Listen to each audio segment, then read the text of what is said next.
உலகில் மிக அதிக விமர்சனத்திற்கு உள்ளாகிய ஒரு தலைவர் முகமது நபி அவர்கள். இந்த பணியில் ஈடுபடும் போது அவரை கொலை செய்வதற்கு திட்டமிட்டது யார் என்றால், நபிகளார் அவர்களிடத்தில் இந்த ஏழைகள் ஏன் வந்து சேர்ந்தார்கள் தெரியுமா? அவர் முதல் புரட்சி ஒரு சமூக புரட்சியாளராக இருந்தார். மக்களில் சாதி இல்லை, மக்களில் மதமும் இல்லை, மக்களில் இனக்குழுவும் இல்லை, ஆனால் எல்லாம் இருக்கிறது. யாருக்கும் இடையிலும் ஒரு வேறுபாடுகள் இல்லை என்ற கொள்கையை முகமது நபி அவர்கள் சொன்னார்.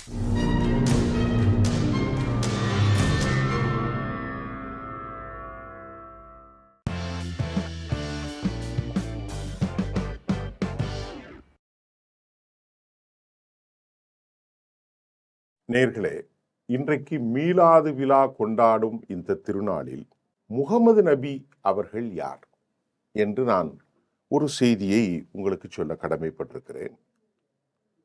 முகமது நபி அவர்களை பற்றி நான் உங்களுக்கு சொல்வது மட்டுமல்ல, நான் வரலாற்றில் பல தலைவர்களை படித்து கொண்டே இருக்கிறேன். இந்தியாவிலே பிறந்த ஏராளமான தலைவர்கள், அரபு நாடுகளில் பிறந்த தலைவர்கள், யூரோப்பு நாடுகளில் பிறந்த தலைவர்கள், இப்படி மங்கோலிய தலைவர்கள் எல்லாவற்றையும் படைத்து இங்கே முகமது நபியை பற்றி நாம் பேச வேண்டும். நேர்களே, உலகில் மிக அதிக விமர்சனத்திற்கு உள்ளாகிய ஒரு தலைவர் முகமது நபி அவர்கள். காரணம், அவர் சார்ந்த அந்த இஸ்லாம் என்கின்ற மதம் முகமது நபியும் அவருடைய தோழர்களாலும் ஒரு வாள் கொண்டு பரப்பப்பட்டது, வாளால் அது பரப்பப்பட்டது என்கின்ற ஒரு பார்வையில் இன்றைக்கு அவரது பெயரில் மீலாது விழா கொண்டாட்டங்கள், இன்றைக்கு இந்திய அரசும் தமிழ்நாடு அரசும் கூட அதற்கு உண்மையிலேயே ஒரு விடுமுறை அறிவித்திருக்கிறார்கள். அப்படி வாளால் பரப்பப்பட்ட ஒரு மதம் இவ்வளவு காலம் எப்படி அது இந்த உலகில் அது தன்னை தகவமைத்துக் கொள்ள முடியும் என்ற கேள்வியும் எழுகின்றது. இந்த வரலாற்று டீகோடிங் நிகழ்ச்சியின் வாயிலாக நாம் அறிந்து கொள்வது முகமது நபியினுடைய கொள்கை என்ன என்பதை முதலில் நாம் பார்ப்போம். அரபு நாட்டு பாலைவனத்தில் படுமோசமான ஒரு சமூகத்தில் தோன்றியவர்தான் முகமது நபி அவர்கள். அவருடைய 40 வயது வரை அவர் அந்த சமூகத்தில் தான் வாழ்ந்து கொண்டிருந்தார். தனது 40 வயதில் திடீரென அவர் இந்த மக்களின் வாழ்க்கை, அவர் ஒரு பெரிய குடும்பம், அவருடைய குடும்பத்தின் பெயர் குரைஷ் என்று அழைக்கப்படுகின்ற அந்த குடும்பத்திலே அவர் பிறந்தார். அவரது பாட்டனார் பெயர் அப்துல் முத்தலிஃப். அவருடைய பெரியப்பா அதாவது அபு தாலிஃப், அபு லஹப், இப்படியெல்லாம் பெரிய குடும்பம், ஒரு வணிக குடும்பம். அந்த குடும்பத்தில் பிறந்து அந்த அரபுகளின் வாழ்க்கை பார்த்து பார்த்து பார்த்து அவர்களின் எந்த செயலாக்கத்திலும் இவர் ஈடுபடவில்லை. சிறு வயதில் தாய் தந்தையை இழந்து போனவர். சிறுப்பிச் சொன்னால் ஒரு அனாதை குழந்தையாகத்தான் அவர் தன்னுடைய அபு தாலிஃப் என்று சொல்லக்கூடிய பெரியப்பா, தந்தையினோடு கூட பிறந்த சகோதரர், அவரை எடுத்து வளர்க்கிறார். நல்ல குணங்களோடு அவர் வளர்கிறார். ஆனால் ஒரு மனிதனுக்கான அந்த 40 வயது வரையும் இந்த அரபு சமூகம் செய்திருக்கிற எந்த சடங்குகளிலும், எந்த விழாக்களிலும், எந்த அட்டூழிய செயல்களிலும் அவர் ஈடுபடவில்லை. 40 வயதிற்கு முன்பு அவர் தனித்துவமான ஒரு மலையின் மீது அமர்ந்து தியானிக்க ஆரம்பிக்கிறார். ஒரு நாள் அவர் சொல்கிறார், என்னிடத்தில் கேப்ரியேல் என்ற தேவ தூதன் வருகிறார். அதே செய்தியைத்தான் மோசே என்று சொல்லக்கூடிய பைபிளின் வந்தவர்களுக்கும் அனைத்திற்கும் மோசைக்கு வந்த அதேதான், அதாவது ஜீசஸ் கிரைஸ்டுக்கு வந்ததும் அதேதான். சாலமோன், யஹ்யா, சக்ரியா, இப்படியெல்லாம் சொல்லலாம். அது பைபிளின் விவகாரம்.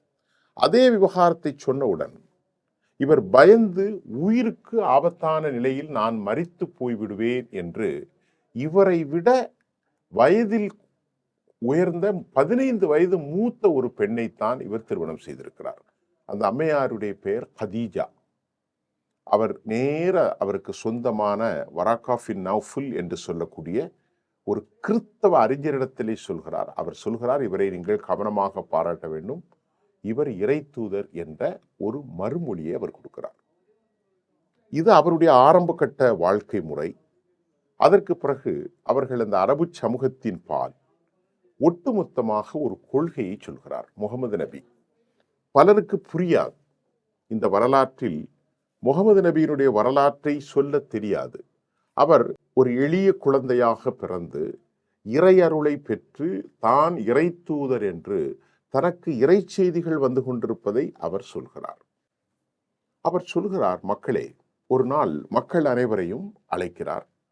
அழைத்து சொல்கிறார், லா இலாஹ இல்லல்லா, இல்லை ஒரு தேவன், அவன் ஒருவனை அன்றி வேறொரு கடவுள் இல்லை. எந்த மனிதர்களாக இருந்தாலும் கடவுள் ஒருவனே என்பதை அழகாக சொல்கிறார். அந்த காலகட்டங்களில் அரபுகளில் 365க்கும் மேற்பட்ட கற்சிலைகளை தெய்வங்களாக அவர்கள் வழங்கி கொண்டிருந்தார்கள். இப்பொழுது நீங்கள் மக்காவிலே பார்க்கலாம்.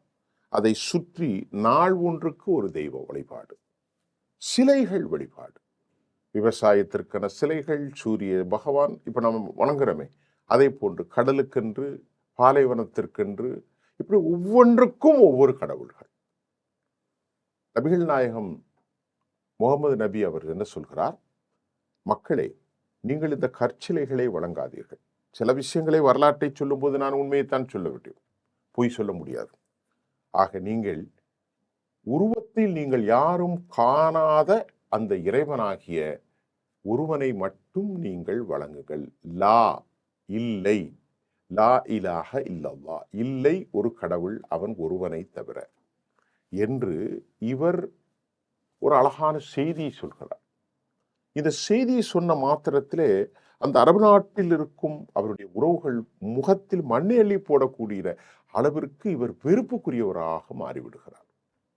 தோழர்களே, இந்த முகமது நபி இந்த செய்தியை சொல்வதற்கு முன்பு அவருக்கு ஒரு பெயர் உண்டு. என்ன பெயர்? அல் அமீன் அஸ்ஸாதிகீன்.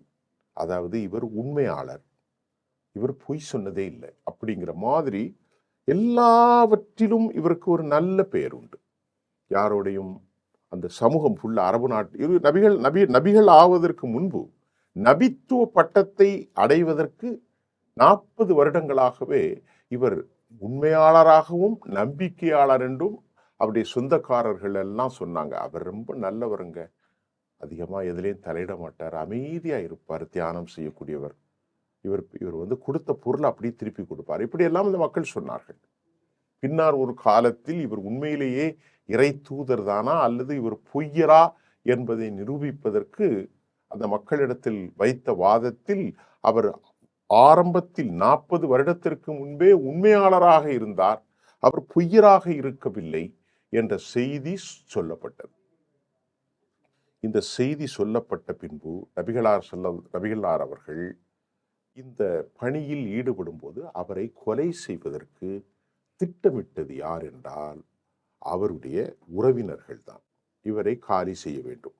365 தெய்வத்தை வணங்குகிறோம், விபச்சாரம் செய்கிறோம், நம்முடைய பாரம்பரியத்தில் குடிப்பது, வட்டி வாங்குவது, பெண் பிள்ளைகளை உயிரோடு குழி தோண்டி பிதைப்பது, இதையெல்லாம் கூடாது என்று சொல்கிறானே இந்த முகமது, இவரை கொலை செய்து விட வேண்டும் என்று பெரும் திட்டம் போடுகிறார்கள். அதில் பெரிய வரலாறு உண்டு. நான் சுருக்கமாக இன்றைக்கு மீலாது விழா கொண்டாடுகிற நேரத்தில் வரலாற்றை உங்களுக்கு புரிகிறேன். இவர் சொல்கிறார், மக்களே, லா இலாஹ இல்லல்லா, ஒரே ஒரு தேவனை வணங்குங்கள், அவன் நீங்கள் பார்க்காது கற்சிலைகளை வணங்காதீர்கள், கற்களை வணங்காதீர்கள். என்னையும் உங்களுக்கும் முந்தைய எனது தந்தை ஆபிரகாம், ஜீசஸுக்கு முந்தையவர், மோசைக்கு முந்தைய ஆபிரகாம் எதை சொன்னாரோ அந்த வழியில் ஏகத்துவம், ஒரே கடவுள், அதற்கு எந்த அடையாளமும் இல்லை, ஒரே கடவுள். இப்ப நம் தமிழ்ல கூட சொல்றோம், கண்ணுள் நின்ற ஒளியை கருத்தினை, விண்ணுள் நின்று விளங்கிய மெய்யினை, எண்ணி எண்ணி இரவும் பகலுமே நன்னுகின்றார் நான் தொழும் தெய்வமே. நம்ம இன்னைக்கு சொல்றோம் இல்லையா, தமிழ்லேயே திருமூலருடைய ஆரம்ப கட்டம் ஏகன் ஏகன் ஏகன். அந்த ஏகனை இப்போது அநேகனாக மாற்றிவிட்டார்கள்.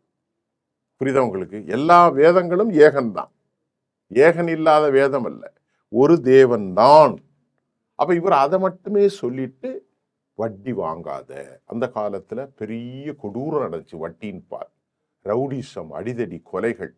அரபு நாட்டுக்காரங்க எப்படி இருப்பான்னு இன்னைக்கு ஈரான் அந்த போர்கள்லே நீங்க பார்க்கலாம், அவ்வளவு உறுதியானவர்கள். அப்ப அவர் சொல்ல, வட்டி வாங்காத, மக்களுக்கு அன்பான கடன்களை கொடுங்கள், பெண்களை விபச்சாரம் செய்யாதீர்கள், பாலியல் பலாத்காரம் செய்யாதீர்கள், குடுக்கல் வாங்கல்ல ரொம்ப நேர்மையா இருங்க, வியாபாரத்துல கள்ளத்தனம் விற்காதீங்க, மேல நல்ல பொருளை வைத்து உள்ளே பதுக்கி வைக்காதீர்கள், இடையில நிறுவனத்தில் சிறப்பா செய்யுங்க. மது பழக்கத்தை அறவோடு ஒதுக்க சொன்னார். பெண் பிள்ளைகளை உயிரோடு புதைத்த சமூகத்தை மகா பாவம் என்று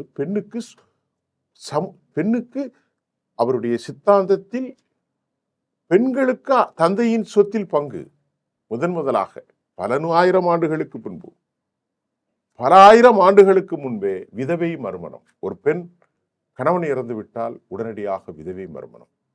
பெண் போராளியாக இருக்கலாம், பெண் போரில் தளபதியை ஏற்று செல்லலாம். அவருடைய மனைவி, ஒரு மனைவி அவருக்கு கதீஜா, அவர் மிகப்பெரிய வர்த்தக சீமாட்டி. அவருடைய இன்னொரு மனைவி ஆயிஷா, வயதில் சிறியவர். அதை பற்றி நாம் அவர் மீது வைத்த குற்றச்சாட்டுகள், இவர் பல பெண்களை திருமணம் செய்திருக்கிறார் என்ற குற்றச்சாட்டை நாம் அப்புறம் சொல்லலாம். இது இன்றைக்கு அவரை பற்றியனர். இன்னொரு மனைவி பெயர் ஆயிஷா, அவர் பெரிய போரை நடத்தினார் சிறு வயது. ஒரு மனைவி வர்த்தகம் செய்தார், ஒரு மனைவி போரை செய்தார். இன்னும் பல மனைவிகள் தங்கள் கையில் இருப்பதையெல்லாம் ஏழைகளுக்கு கொடுத்தார்கள்.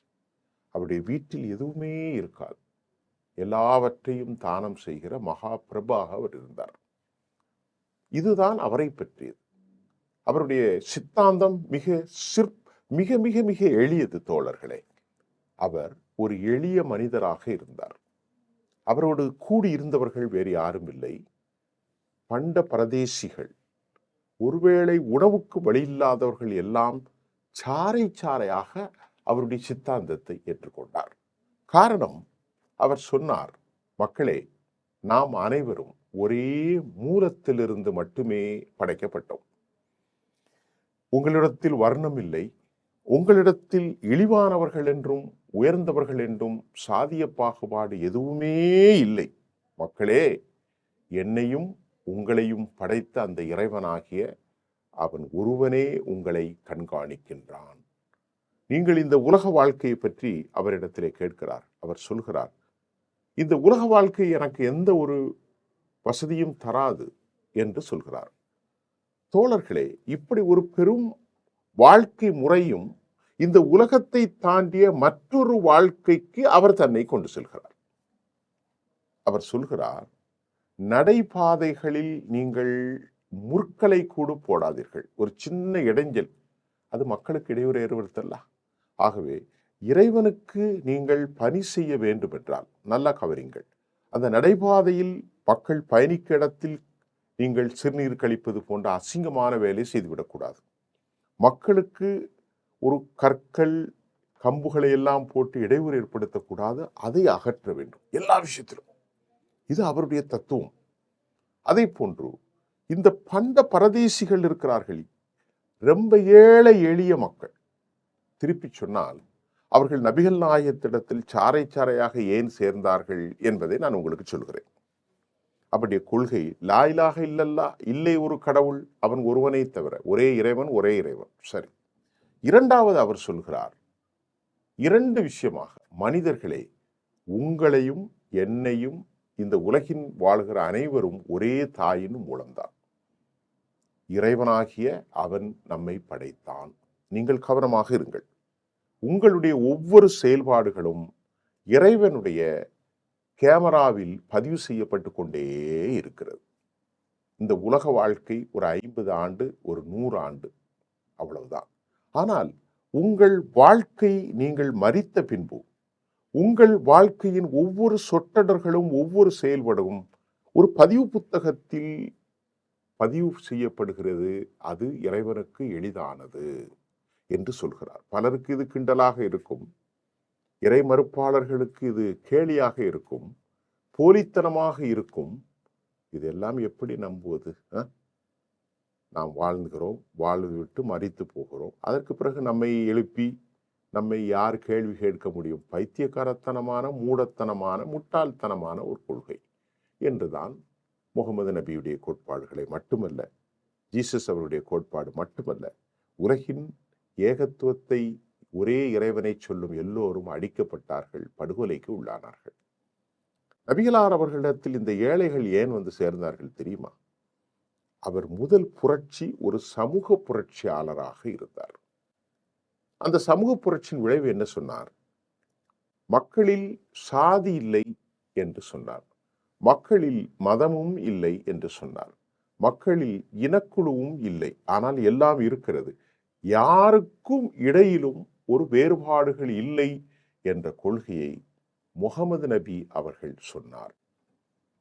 அந்த காலத்தில் அவருடைய சித்தப்பா, பெரியப்பா, அவருடைய குடும்பத்தினர் பெரும் அதிகார போதையிலும் அரபுகளில் உச்சபட்ச உயர்ந்த சாதியாகவும் அவர்கள் தங்களை கோராட்சி கொண்டார்கள்.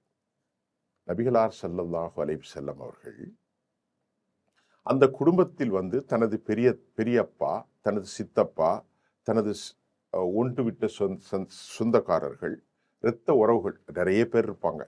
அவர்கள் இந்த அடிமைத்தனத்தை, வட்டியை, விபச்சாரத்தை, குடியை தனதாக்கி கொண்டார்கள். அவருடைய சொந்தக்காரங்க எல்லாரும், எல்லா ரவுடிசம், அடிதடி, வெட்டு, குத்து. ஒரே ஒரு உதாரணம் சொல்கிறேன். 2 குடும்பங்களுக்கு இடையே ஒரு சின்ன தகராறில் ஒரு சண்டை ஏற்படும். அரபுகளிடத்திலே பழக்கம். அது பல 100 வருஷம் நடக்குமா. இதையெல்லாம் ஒழித்தவர் தான் நபிகள் நாயகம். இணக்கத்தை காட்டுங்கள், இதையெல்லாம் அவர் ஒழித்தார். ஒழித்து ஏழைகளை அழைத்து தன் பக்கத்தில் வைத்துக் கொண்டார்.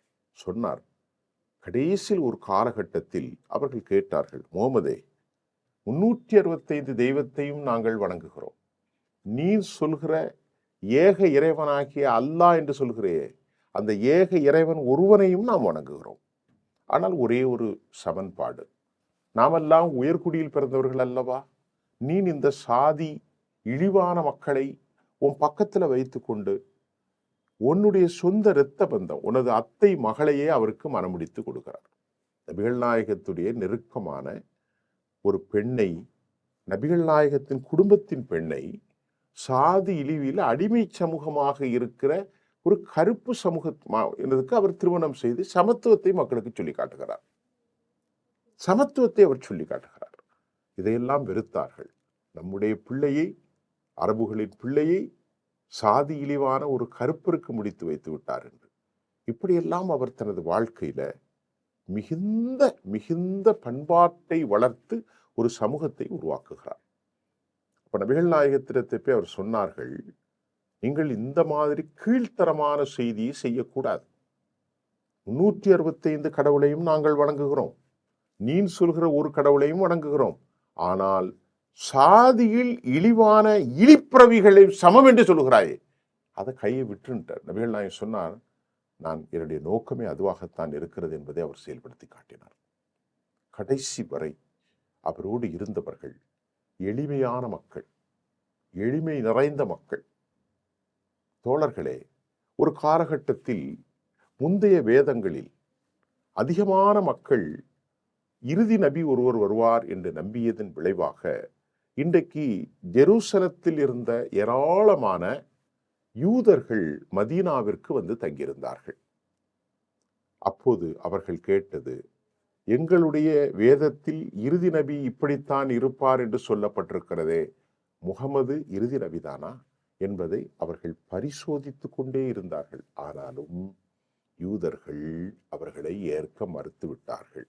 அவற்றில் ஒரு சிலர் இஸ்லாத்திற்கு வந்தார்கள். நல்லா கவனித்துங்கள். நபிகள் நாயகம் இந்த மக்களுக்கு இவ்வளவு சொல்லி சொல்லி சொல்லி, வறுமையான வாழ்க்கையை நீங்கள் தேர்ந்தெடுத்துக் கொள்ளுங்கள், செழிப்பை உங்களுக்கு இறைவன் தருவான், கருணை காட்டுங்கள், அன்பு காட்டுங்கள், அதிகாரம் யாரிடத்திலும் செலுத்தாதீர்கள், பெண் பிள்ளைகளை சமமாக நடத்துங்கள், மறுமணம் செய்து வையுங்கள், சொத்தில் பங்கு கொடுங்கள் சொல்லிவிட்டு பல விஷயத்திற்கு நபிகள் நாயகம் தீர்வு என்ன சொன்னார் என்றால், ஆண் பெண் இருபாலாருக்கும் கல்வியின் முக்கியத்துவத்தை அறிவித்தார். தோழர்களே, இன்றைக்கு அந்த சமூகம் கல்வி கற்கிறதா என்பதை தாண்டி போர்க்காலங்களில் கைது செய்யப்பட்ட பல கைதிகளை விடுதலைக்கு அவர் பணம் வாங்கவில்லை. கைதிகளை அழைத்து சொன்னார், உங்களுக்கு நாங்கள் விடுதலை தருகிறோம், நீங்கள் யாரெல்லாம் கல்வி கற்றீர்களோ அந்த கல்வியை எனது தோழர்களுக்கு சொல்லிக் கொடுத்து விட்டு நீங்கள் போங்கள் என்று அனைவருக்கும் கல்வியின் முக்கியத்துவத்தை சொன்னார். the precious value of education, it must அப்படின்னு சொல்றார். அப்ப அந்த யாரையும் அவர் அடிக்கவில்லை, அவர் வாய்களால் அவருடைய யாரையும் திட்டியதும் இல்லை.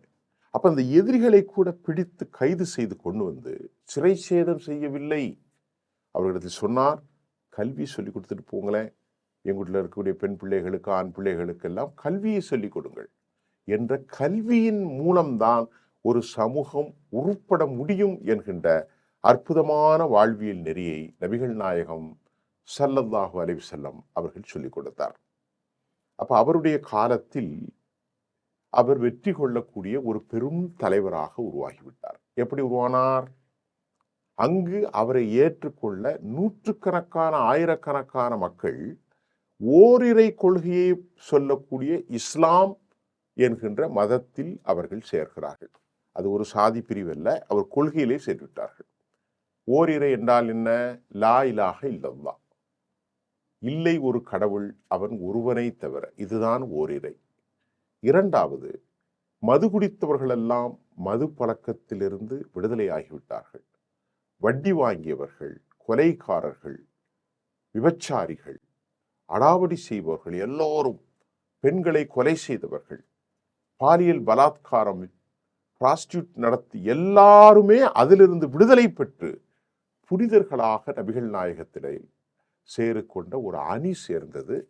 இந்த அணி மக்காவில் படுகொலைகளுக்கு பயந்து சிறிது காலத்தில் அவர்கள் மதீனாவுக்கு போய் அங்கே ஒரு இஸ்லாமிய அரசாங்கத்தை அவர் உருவாக்கிவிட்டார். மதீனா என்றது மக்காவில் அவர் பிறந்த ஊரிலிருந்து ஒரு 300 கிலோமீட்டர், சற்றேறக்குறைய 300, 350, 370 அந்த இடத்தில் ஒரு இஸ்லாமிய அரசையும் தொழுகைக்கான ஒரு சிறிய பள்ளிவாசலையும் அவர் கட்டுகிறார். அங்கேதான் நபிகள் நாயகம் இந்த உலகத்திற்கு அவர் வாழ்ந்த அந்த 23 ஆண்டு காலம் சட்ட திட்டங்களை வழங்குகிறார். 40 வயதில் அவர் நபித்துவம், 63 வயதில் அவர் மரணம். இந்த 23 வயதில் இன்றைக்கு உலகம் வாழுகிற 200 கோடிக்கு கிட்டத்தட்ட முஸ்லிம்கள் அனைவருக்குமான கையில் கொடுக்கக்கூடிய the Constitution of Islam, இஸ்லாமிய அரசியலமைப்பு சட்டத்திட்டங்கள் அனைத்தையும், தொழுகை, நோன்பு, ஹஜ்ஜி, ஏற்ற இறக்கமற்ற சமத்துவமான சமூகம், எல்லாவற்றையும் அந்த 23 ஆண்டுகளில் அவர் இறையியல் செய்தியாக தான் பெற்றதை தனது தோழர்களுக்கு வாய் வழியாக ஒப்புவிக்கிறார். அவரை சுற்றி இருந்த கூட்டங்கள் அவர் செய்வதை கவனித்துக் கொண்டே இருப்பார்கள். அவர் சிரிப்பதை, அவர் பேசுவதை, அவர் எச்சில் துப்புவதை, விழுங்குவதை, உணவு சாப்பிடுவதை, போர் செய்வதை, எல்லாவற்றையும் கண்காணித்துக் கொண்டே அவர்கள் மனனம் செய்தி சொல்வார்கள். அந்த செய்திக்கு பெயர்தான் ஹதீஸ் என்று அழைப்பது.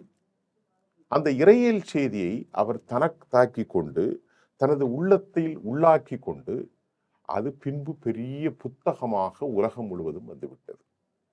அப்ப நபிகள் நாயகம் அவர்கள் போதித்த இந்த கொள்கையின் பால் இணைந்தவர்கள்தான் இஸ்லாமியர்கள். இஸ்லாம் கடைசியில அவருடைய அந்த போதனையில இங்கு மட்டுமல்ல, பக்கத்தில் இருக்கக்கூடிய எகிப்து, கைசர், இஸ்ரேல், சூடான், இந்த மாதிரியான எல்லா நாடுகளிலிருந்தும் மக்கள் சாறை சாறையாக, ஈரானில் இருந்தும் கூட வந்து சேர்ந்து பெரிய அணியாக வந்து அவருடைய அரசாங்கத்தில் 30,000 படை வீரர்களை கொண்ட ஒரு பெரும் போர் வந்து செய்யக்கூடிய ஒரு அரசாங்கத்தை நிர்வகிக்கிறார், ஒரு வழிபாட்டு தலத்தை நிர்வகிக்கிறார். 30,000 படை வீரர்கள் என்பது 1500 வருஷத்துக்கு முன்பு இன்னைக்கு அமெரிக்க படைகளை போன்ற பெரிய படை. அந்த காலகட்டத்தில் அவரை பார்ப்பதற்கு அவருடைய தோழர், அவர் பேர் உமர். உமர் என்பது அவருக்கு பெண் கொடுத்த மாமனாரும் அவருடைய போர் தளபதியுமாக இருந்தார். அவர் அவரை சந்திக்கச் செல்கிறார். இவர் பார்க்கிற போது இவர் யார்? பார்க்க போது யார்? நபிகள் நாயகம். அவர் யார்? நாட்டின் ஜனாதிபதி. நபிகள் நாயகம் யார்? முஸ்லிம்களுடைய இறை தூதர். பெரும் கூட்டத்தின் லட்சோப லட்ச மக்களின் ஒருமித்த தலைவர். இவர் அவரை பார்க்கிற போது அவருடைய மாளிகைக்கு செல்கிறார். நீங்கள் மாளிகை என்றவுடன் ஏதோ பெரிய கட்டடங்களில் தங்கமும் வெள்ளியும் அப்படியெல்லாம் இல்லை. 5க்கு 5 வீடு, ஒரு சிறிய குடிசை. அவற்றில்தான் இந்த இறை தூதர் நபிகள் நாயகம் தனது வாழ்வின் கடைசியை சந்திக்கிறார்.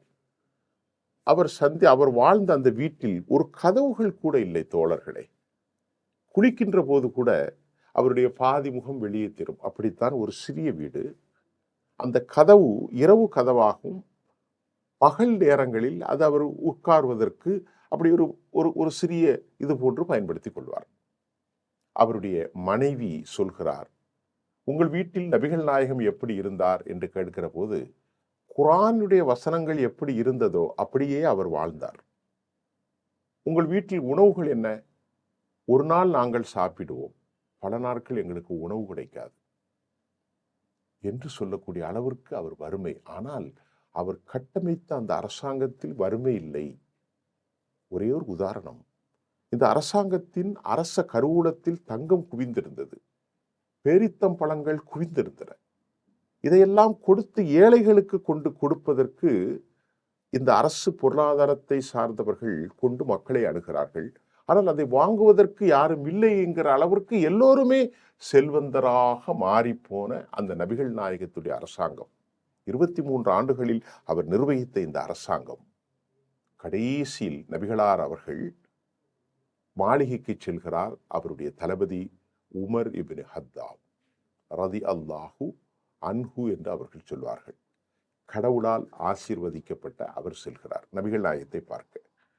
நபிகள் நாயகம் இந்த நாட்டின் அரசபதி, உலகின் மிகப்பெரிய தளபதி, மிகப்பெரிய அமீருல் மூமினின், அதாவது இஸ்லாமியர்களின் தலைவரும் இறை தூதரும் ஆகிய அவர் அப்படியே படுத்திருக்கிறார் வயிறு ஒட்டிய நிலையில். ஒரு கயிற்றுக்கட்டில் தான் இந்த ஜனாதிபதிக்கு இருக்கிறது. இந்த கயிற்றுக்கட்டில் பின்னால் இருக்கக்கூடிய வார்ப்புகள் அவருடைய முதுகிலே பாலம் பாலமாக பதிந்திருக்கிறது. வயிறு ஒட்டிய நிலையில் நபிகளார் அவர்கள் அப்படியே படுத்திருக்கிறார். அவர் இருக்கிற இடத்தில் அவர் தலைக்கு கொஞ்சம் கூழாங்கல்கள், பேரித்தம்பழங்களால் இருக்கக்கூடிய அந்த இலைகளாலான அந்த கூழாம் செடிகளை கழுத்து கூட வைக்கவில்லை, அப்படியே படுத்திருக்கிறார். மேலே ஒரு தோல் துருத்தி, ஒரு சிறிய கோலை தோளால், அந்த காலத்தில் அவ்வளவு தானே, அதில் கொஞ்சம் தண்ணீர் இருக்கிறது. இவர் உள்ளே பார்த்த மாத்திரத்தில் தேம்பி தேம்பி அழுகிறார். தூக்கத்தில் இருந்த நபிகள் நாயகம் இந்த சத்தத்தை கேட்டுவிட்டு அதிர்ச்சி அடைந்தவராக பார்க்கிறார். தனக்கு முன்னால் தன் தளபதி தேம்பி தேம்பி அழுகிறார். அவர் கேட்கிறார், இறை தூதரே, எனக்கு நேசமான முகமதே, நீங்கள் இந்த நாட்டின் அதிபதி அல்லவா? நீங்கள் இந்த நாட்டினுடைய அதிபதி மட்டுமல்ல, கோடானு கோடி மக்கள் பின்னால் வரக்கூடிய தளபதியின் இறை தூதர் அல்லவா? ஒரு பெரும் அரசாங்கத்தின் சேனையின் தளபதி அல்லவா? உங்கள் கருவூலத்தில் தங்கம் குவிந்திருக்கிறதே, உங்கள் கருவூலத்தில் பேரித்தம்பழங்கள் அந்த காலத்தில் குவிந்திருக்கிறதே, நீங்கள் இப்படி வயிறு ஒட்டிய நிலையில் ஒரு சின்ன கயிற்றுக்கட்டிலில் 5க்கு 5 ரூம், சின்ன ரூமில் கதவுகள் இல்லாமல் படுத்திருக்கிறீர்களே, இதை பார்த்து நான் அழுகாமல் என்ன செய்வது என தேம்பி தேம்பி அழுகிறார். தோழர்களே, அழுகாதீர்கள், அழுகாதீர்கள். அவர் சொல்கிறார், பக்கத்தில் இருக்கிற எகிப்து, கிஸ்ரா போன்ற நாட்டு மன்னர்கள் எல்லாம் பெரும் அரண்மனை கட்டி பெருமையான வாழ்க்கை வாழ்ந்து தங்கமும் வெள்ளியும் கோமேதகமும் மரகதமும் முத்தும் செழிப்பில் வாழ்கிற போது நீங்கள் வயிறூட்டிய நிலையில் ஒரு சிறிய கயிற்றுக்கட்டில் ஒரு தோள்பட்டையில கொஞ்சம் போல தண்ணி வைத்து கொடுத்திருக்கிறே தோழர்களே என்று சொன்னபோது அவர் சொன்னார், அவர்கள் அனைவரும் இந்த உலகத்திற்கே படைக்கப்பட்டார்கள். முகமதாகிய நானோ இந்த உலகத்தில் எனக்கு எந்த பங்கும் இல்லை. ஒரு வழிப்போக்கன் ஒரு மரத்தடியில் நிழலுக்காக தங்கி ஓய்வெடுத்து போவதை போன்று ஒரு உறவு மட்டும்தான் இந்த உலகம் எனக்கு தந்திருக்கிறது. எப்படி சொல்லியிருக்கிறார்? ஒரு வழிப்போக்கன் இந்த உலகில் ஒரு ஒரு ஒரு நிழல் தரக்கூடிய ஒரு மரத்தில் சிறிது நேரம் ஓய்வெடுத்து களைப்பாரி அதற்கு பின்பு அவன் பயணிப்பான். அதே போன்றுதான் இந்த உலகம் இந்த முகமது ஆகிய எனக்கும், என்னை பின்பற்றக்கூடிய உங்கள் அனைவருக்கும் ஒரு இளைப்பாறும் தலம் மட்டும்தான் இந்த உலகம். இந்த உலகத்தில் நீங்கள் எதையும் எடுத்துச் செல்ல மாட்டீர்கள் என்று சொல்லிட்டு ஒரே ஒரு செய்தியோடு முடிச்சுக்கிறேன். ஏகன் ஒருவனை வணங்க வேண்டும், யாருக்கும் அநீதி செய்துவிடக்கூடாது. மதம், இங்கெல்லாம் இஸ்லாத்தில் மதமே இல்லைங்கிறார் அவர். மனிதர்கள் அனைவரும் சமம்ங்கிறார். அவர்களிடத்தில் நீங்கள் உங்கள் கருத்துக்களை மட்டும் சொல்லுங்கள், கேட்டால் கேட்கட்டு. இதில் எந்த நிர்பந்தமும் இல்லை. எளிமையான மனிதர்களாக வாழ்ந்து இறைவனுக்கு நீங்கள் அச்சமிட்டால் உங்களுக்கு நிரந்தர ஒரு வாழ்க்கை உங்கள் ஆத்மாவுக்கு இருக்கிறது. அதைத்தான் அவர் சொல்லி சொல்லி வளர்க்கிறார். அது ரொம்ப அற்புதமான ஒரு வாழ்க்கை. அது உங்களுக்கு யாருக்கும் கிடைக்காது என்று சொல்லுகிறார். இதுதான் இன்றைய மீலாது விழாவில் நபிகள் நாயகம் யார் என்பதை நான் ஒரு அரை மணி நேரம் சுருக்கமாக தான் சொல்லியிருக்கேன். இன்னும் பல கோடி மணி நேரம் பேசலாம். இன்னைக்கு நம்முடைய ஜெம் டீகோடிங்கில் முகமது நபி யார், அவருடைய கொள்கை என்ன, அவருடைய இறையியல் தத்துவம், அவர் வாழ்ந்த சமூகம், அவர் மரணிக்கும் போது ஏற்பட்ட நிலை, இது போன்ற செய்திகளை உங்களுக்கு தந்திருக்கிறேன். மீண்டும் அடுத்த செய்தியில் நான் உங்களை சந்திக்கின்றேன். நன்றி.